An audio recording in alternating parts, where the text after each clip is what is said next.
आज ही डाउनलोड करें और अपने पसंदीदा शोज का आनंद लें।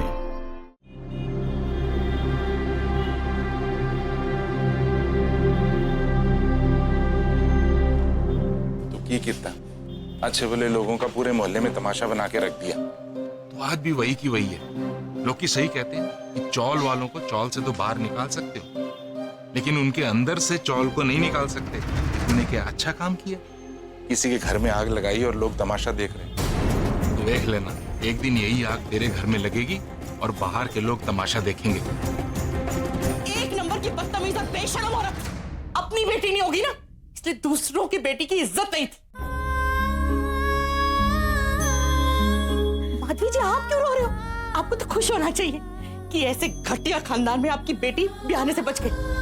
वो आकाश, वो तो एक नंबर का गुंडा है। मन तो कर रहा था कि आसमान उखानी पूरे मोहल्ले में तमाशा कर दिया। अरे जितने मुंह उतनी बातें बनेगी। सारे रिश्तेदारों के फोन आएंगे कि भाई रिश्ता क्यों टूट गया।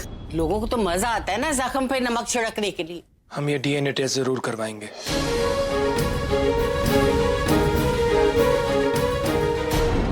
क्या बोल रहा है तू?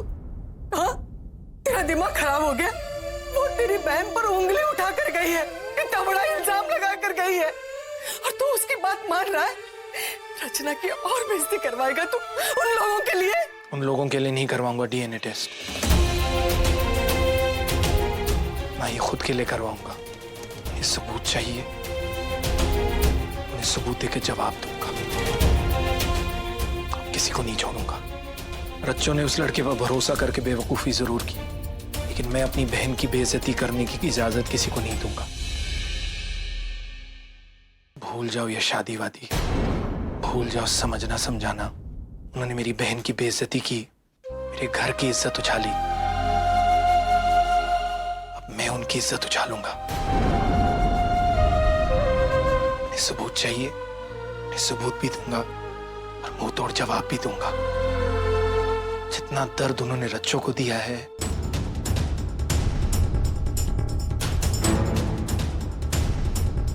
उससे 100 गुना ज्यादा तकलीफ उन्हें दूंगा। जिस गली में उनकी बड़ी गाड़ी भी नहीं घुस सकती, उसी गली की ईंट से उनकी महल की ईंट से ईंट बचाऊंगा।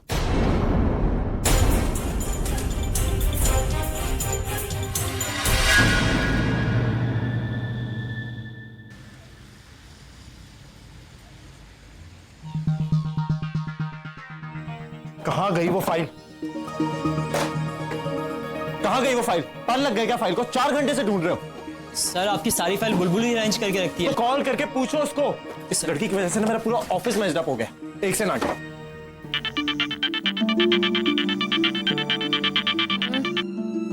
कितनी बार फोन करोगे आप? बुलबुल, वो लुथरा की फाइल नहीं मिली है पूरब सर को। सर मत बोलना से। वो कचरे का डब्बा है, कचरे का डब्बा। क्या बोल रही है? कुछ नहीं सर। बताओ मुझे क्या बोल रही है? सर मैं बता नहीं सकता sir. Actually you know what, कचरे का डब्बा भी इतना सड़ा हुआ नहीं रहता ना जितना सड़ा हुआ तुम्हारा बॉस है। उसने मुझे चोर बोला, मुझे। स्पीकर पे लगाओ। सर स्पीकर पे लगाओ। मिस्टर पूरब खन्ना को जाके बोल दो कि उसके दिमाग में ना गोबर भरा है, गोबर। उससे ज्यादा चिपड़, उससे ज्यादा हाफ माइंडेड और उससे ज्यादा घटिया आदमी लालटेन लेकर भी ढूंढोगे ना तो भी नहीं मिलने वाला। आपका बॉस ना काली बिल्ली है, काली बिल्ली। आई मीन जो भी उसकी शक्ल दिखे उसका बेड़ा कर। जब मैंने उसे पहली बार देखा था ना, तभी मुझे समझ जाना चाहिए था कितना वाहियात किस्म का आदमी है ये। लड़की को गाली दे रहा था यार। पता नहीं कौन सा बकवास तारा टूटा था कि मैंने इसकी शक्ल देख ली। थैंक गॉड अब मैं इस ऑफिस में काम नहीं करती। इनफैक्ट मैं तो कह रही हूँ कि आप भी ये जॉब छोड़ दो। अगर मेरे काम का नुकसान हुआ ना तो मैं तुम्हें पाताल से भी ढूंढ कर निकालूंगा ना। Teach you a lesson. तुम जानती हो मेरे कितने का कॉन्ट्रैक्ट है? 40 लाख रुपए का। 1 घंटे के 40 लाख रुपए। 40 लाख रुपए देखें कभी? नहीं देखे। और देखोगी भी नहीं। तुमने मेरे 10 मिनट बर्बाद कर दिए। मेरे 10 मिनट की कीमत जानती हो तुम? 4 लाख रुपए। और इतना इरिटेट कर दिया ना तुमने कि सेट पर पहुंचने के बाद मुझे 15 मिनट काम डाउन करना पड़ेगा। उस 15 मिनट के 6 लाख रुपए। अगर मैं आप गाड़ी नहीं रोकता ना तो मैंने नहीं कहा था आपसे गाड़ी रोकने के। और कीचड़ आपकी गाड़ी से उछला है मेरे फेस पे। और मैंने कोई पत्थर नहीं फेंका आपकी गाड़ी। वो तो आपने गाड़ी रोका तो मुझे लगा आप मुझसे माफी मांगने आ रहे हैं, इसलिए माफी मैं मांगू? अरे सड़क के पीछे तो आप चल रही हो और माफी मैं मांगू? तुम जैसे लोग, हम जैसे लोग सड़क पर ध्यान देकर चलते हैं। आगे पीछे दाएं बाएं हर जगह हमारी नजर होती है। लापरवाही आपके जैसे लोग करते हैं।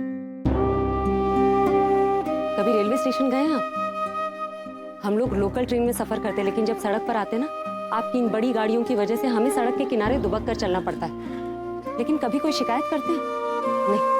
और आपके जैसे लोग बड़ी गाड़ियों में आते हैं, जहाँ तेज म्यूजिक, तेज रफ्तार, एसी से ध्यान ही नहीं हटता आपका। इतनी छोटी गलियों में आप बड़ी गाड़ियां लेकर आते ही क्यों? और ऊपर से इतना फास्ट चला रहे थे आप, क्यों? क्योंकि आपको देर हो रही थी, क्योंकि आपके 1 घंटे की कीमत 40 लाख रुपए है। मेरे 1 घंटे की कीमत मैं बताऊं आपको? मैं दूध लेने जा रही थी, मेरी माँ ने घर में चाय के लिए पानी चढ़ाया था। वो चाय तो बनने से रही, अब अंडा भुर्जी बनाई थी नाश्ते के लिए, वो ठंडी हो जाएगी, वो दोबारा बनानी पड़ेगी। और तो और अगर मुझे घर पहुंचने में देर हो गई तो मेरी माँ को टेंशन हो जाएगी, 100 उल्टे सीधे ख्याल आएंगे उनके मन में, उनका बीपी हाई हो जाएगा।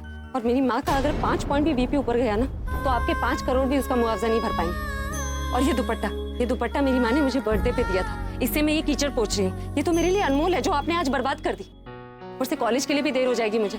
क्लास से पहले 2-4 मिनट बैठ जाती हूँ स्टूडेंट्स के साथ, हंस लेती हूँ, मुस्कुरा लेती हूँ, वो भी आज नहीं हो पाएगा। अब मुझे उनके चेहरे पे मायूसी देखनी पड़ेगी। उनकी मुस्कुराहट की कीमत ना कोई कैलकुलेटर कैलकुलेट नहीं कर सकता। आपके वक्त की कीमत पैसे होंगे, लेकिन हमारे वक्त की कीमत लोगों का सुकून होता है, लोगों की खुशी होती है, जो आप कभी नहीं समझे। अगर मेरे मुंह पे ना आपकी गाड़ी से कीचड़ नहीं भी उछला होता, मुझे आपके ऑटोग्राफ की कोई जरूरत नहीं थी, क्योंकि मैं आपकी फैन नहीं हूँ। मुझे आपके म्यूजिक की कदर ही नहीं है। लेकिन हाँ, अगर गलती मुझसे हुई होती तो मैं माफी जरूर मांगती, लेकिन आप नहीं मांगेंगे, क्योंकि आप में तमीज है ही नहीं। आपने 40 लाख जरूर देखे हैं, लेकिन रिश्ते नहीं देखे कभी। तुम टीचर हो ना, इसलिए मुझे इतना लेक्चर दे रही हो। अरे थैंक गॉड मेरे 1 घंटे की कीमत 40 लाख रुपए, किसी के दिन का चैन, माँ की चाय या 2 रुपए की भुर्जी नहीं। तुम मेरे 40 लाख रुपए को अपने चाय भुर्जी और माँ की बीपी से कंपेयर करियो। आप प्लीज यहाँ से चले जाइए, इससे पहले कि मैं पुलिस कंप्लेंट करूँ।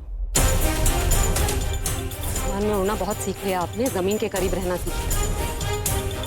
जिस दिन गिरेंगे ना, उस दिन जमीन ही पास में नजर आएगी। हो गया? ये लो मेरा हैंकरचीफ, अब मुंह साफ कर लेना। तुम मेरे फैन नहीं हो ना, तो तुम्हें इसकी कीमत का अंदाजा भी नहीं हो सकता। Enjoy your breakfast. अंडा भुर्जी, जिसे तुम मेरे 40 लाख से कंपेयर करिए। यार तूने देखा उसे? तूने भी देखा उसे? हाँ यार। 2 कौड़ी की कॉलेज टीचर। तू किसकी बात कर रहा है? तू किसकी बात कर रहा है? जाने दे यार। इतना बड़ा लेक्चर दे दिया मुझसे। बोलती है किसी की टाइम की कीमत पैसों से नहीं फीलिंग से होती है। ऐसा लग रहा था किसी सीरियल का भाषण चल रहा है। यार वो मेरे 40 लाख रुपए को भुर्जी से कंपेयर करी। अनबिलीवेबल। अभी जिस गाड़ी पे मैंने पत्थर मारा, क्या वो अभी की गाड़ी थी? हाँ उसी की थी। पता है वो क्या बोल रहा था? बोल रहा था कि उसका वक्त हमारे वक्त से ज्यादा इम्पोर्टेंट है। ऐसे लोगों को ना जेल में बंद कर देना चाहिए। पता नहीं क्यों ऐसे। मैं दिल की बात कर रही हूँ और तुझे लॉकअप में बंद करने की बात कर रही हूँ। तू ना सुरेश के साथ रह रहे कि ना उसी की तरह बोरिंग हो चुकी है। तुझे ना अभी जैसे लोगों से दूर रहना चाहिए। किसी की भी फैन बन जाती है। तेरे जैसे लोग ऐसे लोगों को सर पे चढ़ाते। मेरे ऊपर कीचड़ उछाल के गया और सॉरी बोलने के बजाय मेरी इंसल्ट करके गया है वो। तो मिलने की बात करिए ना, मैं उसकी जिंदगी भर कभी शक्ल भी नहीं देखना चाहिए।